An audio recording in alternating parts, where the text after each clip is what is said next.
Neuroplasticity is the foundation of mental transformation, the truth that your brain is not fixed but adaptable. This means the way you think, behave, and even perceive yourself is not permanently wired into your biology. You are not stuck with the mental patterns you've inherited or accumulated over time. You can rewire them. This is what ruthless thinking is built upon, the scientific understanding that deliberate mental training changes the brain structurally and functionally. Every time you engage in focused thinking, resist a distraction, or challenge a limiting belief, you're reshaping neural pathways. Think of it like carving new trails through a dense forest. The more you walk the new trail, the more you repeat focused, intentional thought, the clearer and more dominant that path becomes. That's how powerful the concept of neuroplasticity is. It isn't just theory, it's a practice. And the most elite minds in science, sports, and leadership use it to build resilience and cognitive edge. But here's the truth. This change doesn't happen passively. Neuroplasticity is experience dependent. That means the brain only changes through effort and repetition. You cannot read about mental strength and expect to develop it. You must live it daily. That's why routines that include focus training, visualization, meditation, or deliberate goal setting are not just habits, they are forms of neurological conditioning.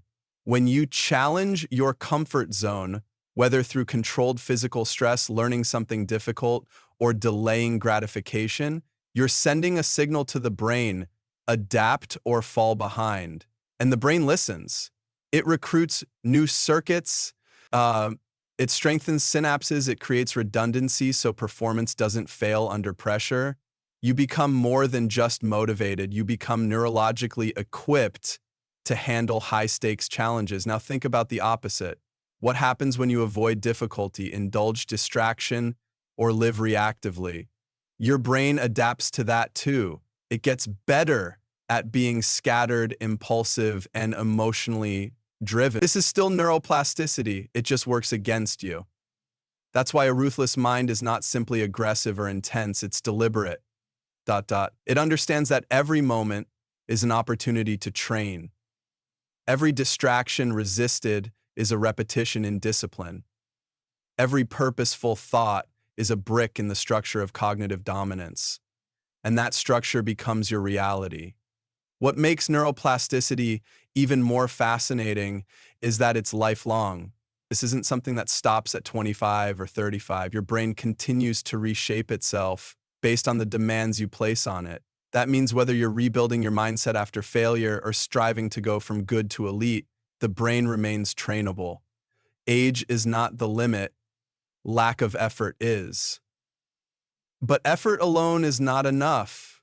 It must be strategic. You need to direct your focus, align your goals, and create environments that support mental adaptation. Sleep, nutrition, movement, and mindset all play a role in optimizing neuroplasticity. You can't flood your brain with junk stimuli and expect clean, sharp output.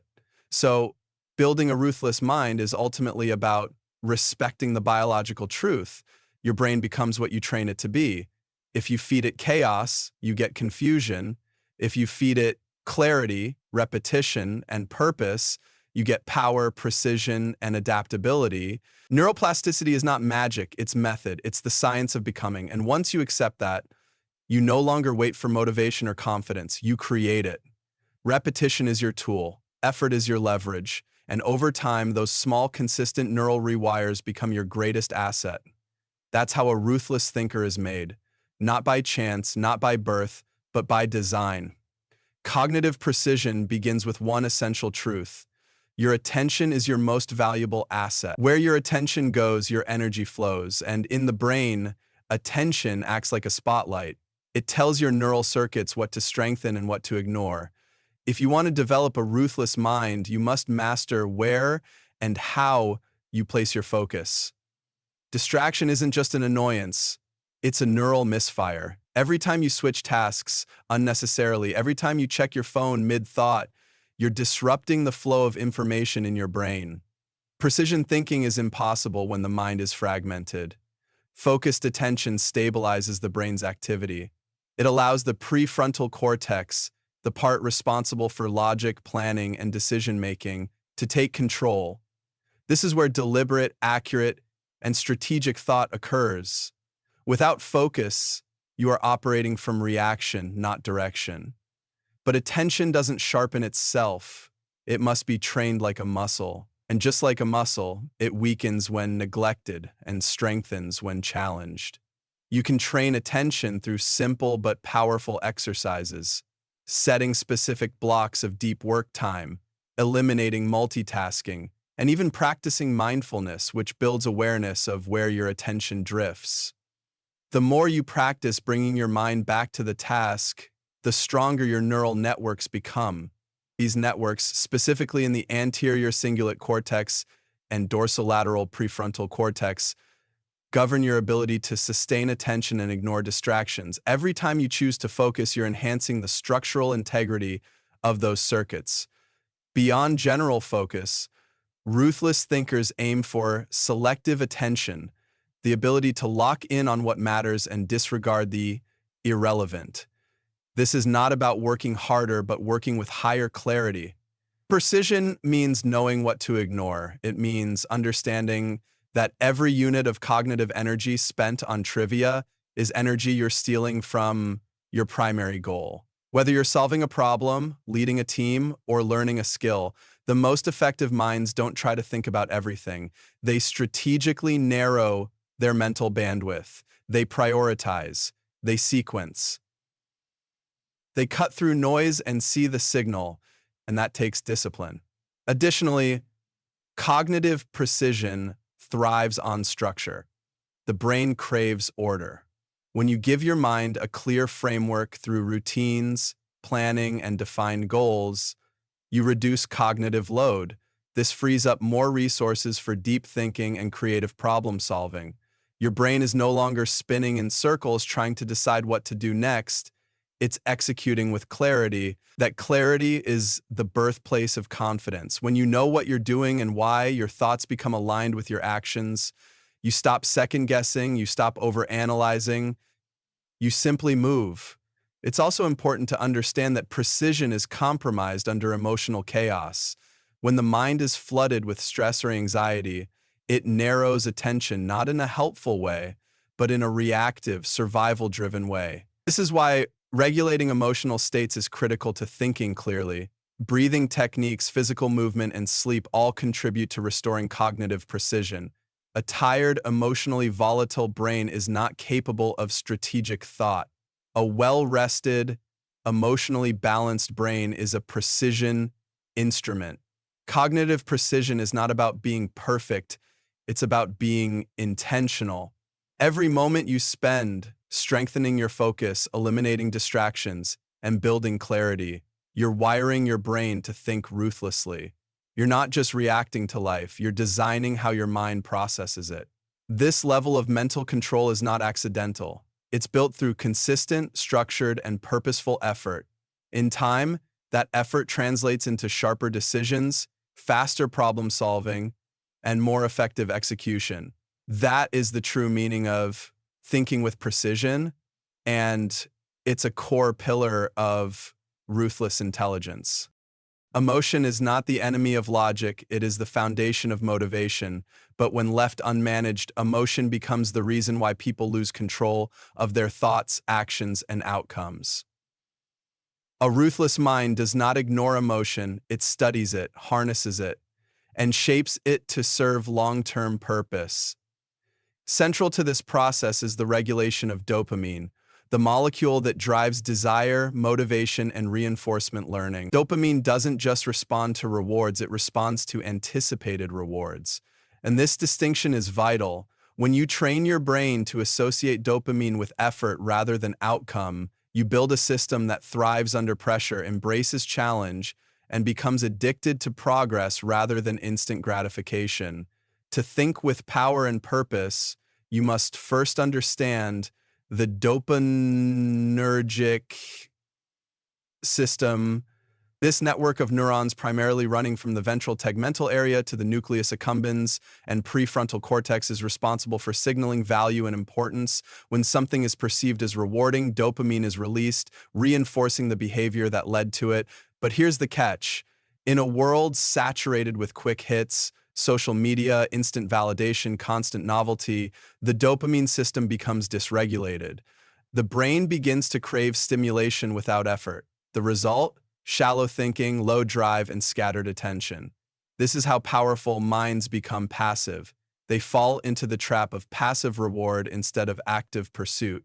The ruthless mind reclaims control by conditioning dopamine through delayed gratification and effort-based rewards. This means creating systems where effort itself becomes rewarding. Finishing a workout, solving a difficult problem, writing for 2 uninterrupted hours. These actions may not offer instant pleasure, but they trigger a different kind of dopamine, a sustainable, resilient form that wires the brain to love the process. Over time, this form of training makes challenges feel energizing. You begin to crave difficulty because your brain has learned that growth is exciting and effort is meaningful. Emotion regulation extends beyond dopamine. It involves the entire limbic system. The amygdala, responsible for threat detection, and the prefrontal cortex, responsible for executive control, must work in harmony. When emotion spikes, anger, fear, insecurity, the prefrontal cortex can either take charge or collapse under pressure. Ruthless thinkers train that circuit to remain in control. They pause before reacting. They breathe to regulate autonomic arousal. They evaluate rather than explode. This doesn't make them robotic, it makes them strategic. In emotional chaos, they stay calm. In uncertainty, they stay grounded. Their emotions don't control them. They use emotion as fuel, not fire. Tools like controlled breathing, physical movement, and sleep optimization are not soft practices. They are neurological weapons. Deep diaphragmatic breathing lowers cortisol and brings clarity back online. Exercise floods the brain with neurochemicals that enhance mood and executive function. Sleep clears emotional debris and resets dopamine sensitivity.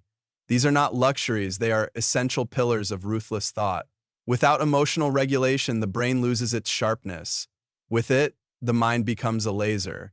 The ultimate goal is integration. You are not trying to suppress emotion, you're training the mind to interpret it with accuracy. Fear becomes a signal for preparation. Frustration becomes a trigger for recalibration. Excitement becomes a focus amplifier. When you control the inner state, you unlock the outer result.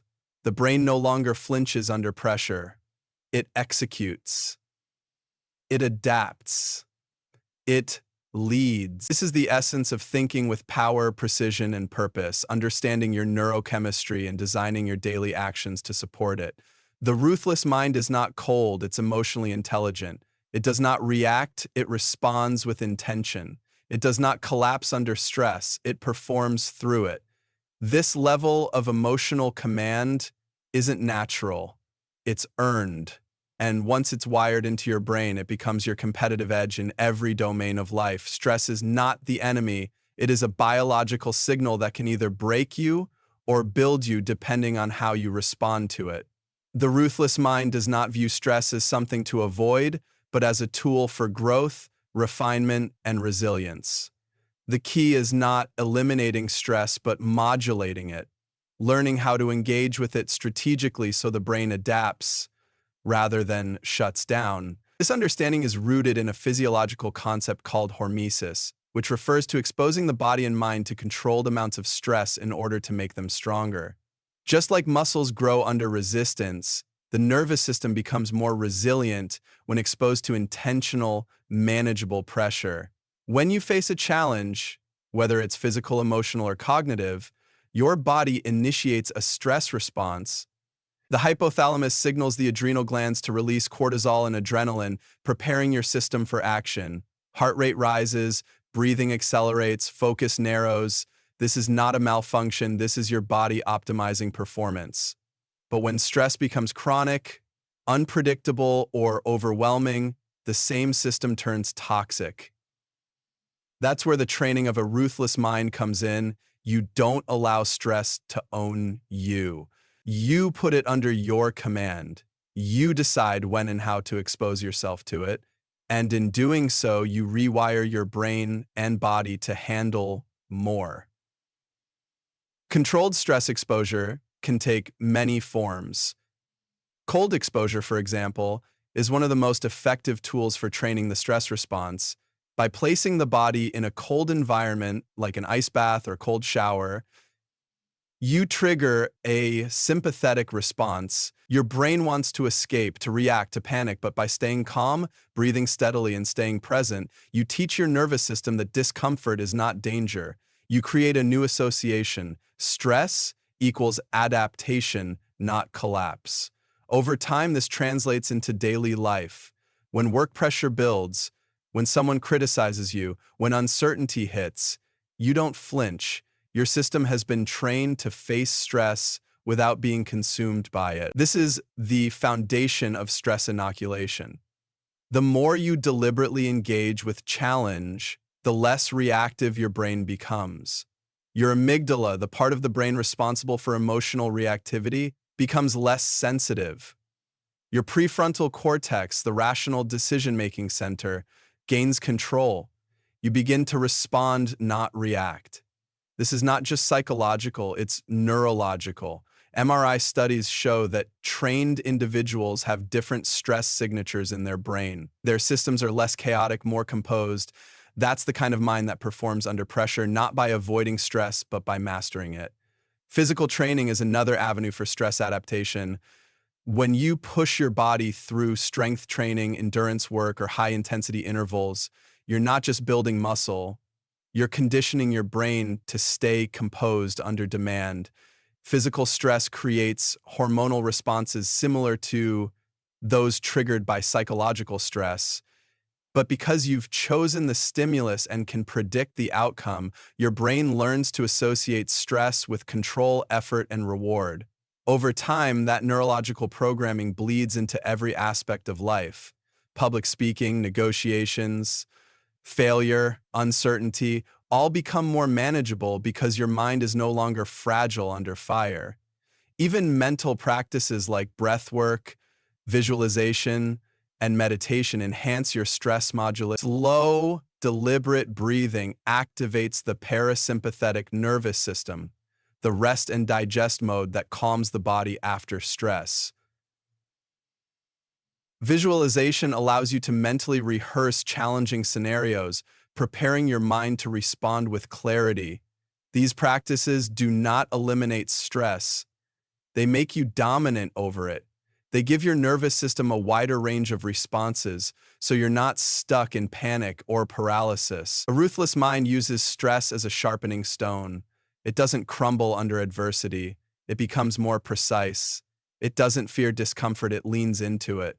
Because stress, when used properly, is not a threat to your mind. It's the gym where your mental strength is built.